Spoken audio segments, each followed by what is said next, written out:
What I'm about to share with you is going to benefit you greatly. It's going to save you a whole lot of money and most importantly, a whole lot of stress when it comes to renting any property. So grab a pen and a piece of paper. You're going to want to write this down.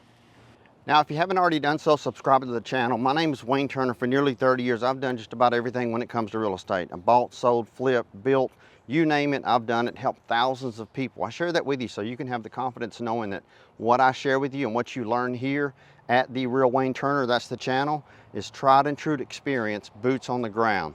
So let's jump in. Number one, and there's quite a few of these, number one is budgeting. Of course you know what it's going to cost you to rent a place, but what is it going to cost you for the utilities? You need to know the highs and lows on the utilities. Is there gas on the property? Is there water? Is there sewer? Is there electric? And you can call the service companies of those with that property address and get the highs and lows. They'll tell you this was the high and this was the low. That way you can look and see, okay, if I'm going to pay $2,000 a month in rent, but the electric bill in the summertime is $500 for the month, maybe this isn't the right place for us. Number two is just to communicate with the landlord, and most importantly, ask them if you can make any improvements to the property. You may look at a house, look at a property and think, wow, I like that, but I hate that everything is pink on the inside. You can ask the landlord if you can actually paint. Purchase the paint, supply the paint, and paint everything on the inside, and ask for a discount on the rent. Oftentimes, many landlords will gladly discount the rent. They'll knock off $400 or $500, and you and your spouse, your friend, your neighbors, whoever it may be, can get in there and paint the color that you like and actually take that off your rent. Number three is renting a property sight unseen. You can do that, but at the very minimum, have somebody, friend, family, coworker, somebody that you're close to, your real estate agent, actually video the property for you, and not just video around the property. Go in depth with the bathrooms, the kitchen, all of that. I always suggest to people, don't rent a property sight unseen, but sometimes if you're relocating, it's kind of hard to get there in time to look at the property in person. But at the very minimum, video the property if you're going to lease a property sight unseen. Now, number four is not reporting maintenance issues. If there's anything wrong with the property after you move into the property, you got to make sure that you report that. If it's a simple roof leak or a plumbing leak, that can turn into mold, mildew. You don't want any of that happening. If anything breaks, anything's not working, many landlords want you to let them know so they can fix that promptly so it doesn't turn into a bigger issue. Number five is you want to walk the property with your landlord inside and out with a pen and a piece of paper, and you want to take notes. You want to note every single thing, and it's not a bad idea to take photographs of anything that's broken or not working to its intended function so you don't get blamed for that when you move out of the property at the end of your lease term. Now, number six is a never, ever rent anything without renter's insurance. You got to have renter's insurance. So many times the landlord that's renting you the property, they have homeowner's insurance. That covers the structure. It doesn't cover your interior components. Plus, your renter's insurance policy will help cover you in case anything is your fault that happens to the property, like a fire or a flood. You see what I'm saying? Get renter's insurance. It's super inexpensive, and I promise you it will give you peace of mind by having that renter's insurance in place, Lord forbid, should something happen. Now, I hope you like this video so far. If so, give me a thumbs up if you find value in it. Number seven is just get to know the neighbors before you sign a lease on any house or an apartment for that matter. You want to know who's in the area, who's living in the area, who's immediately going to be living next to you. If you have kids, you have family, you want to know who are those people. Just kind of ask a few questions. There's nothing wrong with getting to know the neighborhood, and you can also check with the local police department. They will actually kind of show you criminal reports in the area to let you know the crime rate in the area that you're about to live. Now, number eight, and it's a big one, a lot of people miss this one, is what is the flood zone? Ask the owner of the property that you're about to rent, what is the flood zone on the area? And listen, this is not just for houses.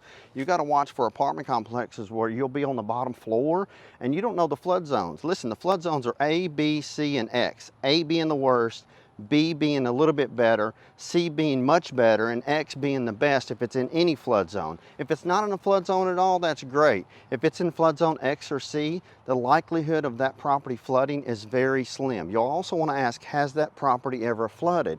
Chances are, if a home property has flooded once, it may flood again. Will it flood in the next year, 2 or 3?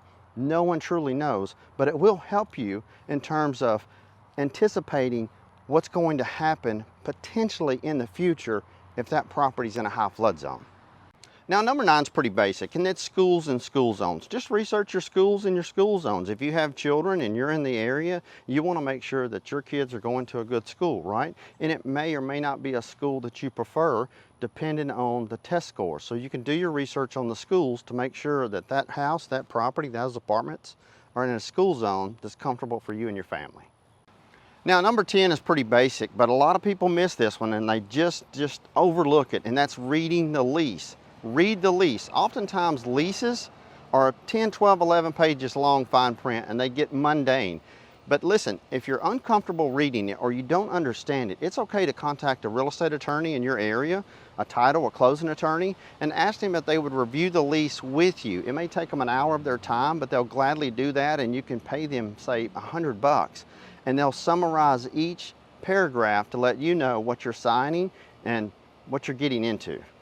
Now, number 11, I told you there was a lot, is pets and pet deposits. How much is the pet deposit? Is it refundable? Is it non-refundable? And here's a big one.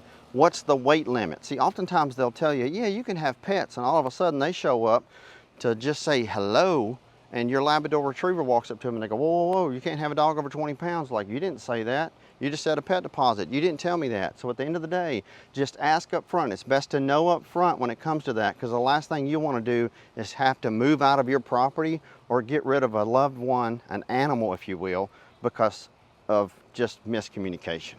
Now, number 12, and it's important to ask this question because oftentimes it's not in the lease. Can you smoke in the property? You may not be a smoker, but in the lease it says you can't smoke in my property, on my property. You may have friends, family members come over and they may smoke a cigar. I love a good cigar, but there's no smoking on the premises. And the last thing you want to do is to have a landlord come knocking on your door or calling you because Karen next door doesn't like the smell of cigars that your dad smokes occasionally when he comes to visit. Number 13, and I've seen this happen a lot, you want to measure your furniture. Oftentimes your furniture won't fit in an older house. If you're renting an older house and you already signed and commit to that lease, but your furniture in your bedroom won't fit in the bedroom upstairs in the new house because it just won't fit up the staircase. You just kind of want to know that before you sign the lease. So you kind of know, should I sell my furniture, lease this place, or just move on to another one? Now, number 14, you don't know what the future holds. So you got to make sure, can you sublease the property? In other words, if you wanted to get a roommate or two, can you have them move into the property? Oftentimes, a lease agreement says anybody that's living in the property that's over the age of 18 has to be on the lease agreement. So you just need to know that before as opposed to after, when you bring in a couple of roommates and you get an eviction notice.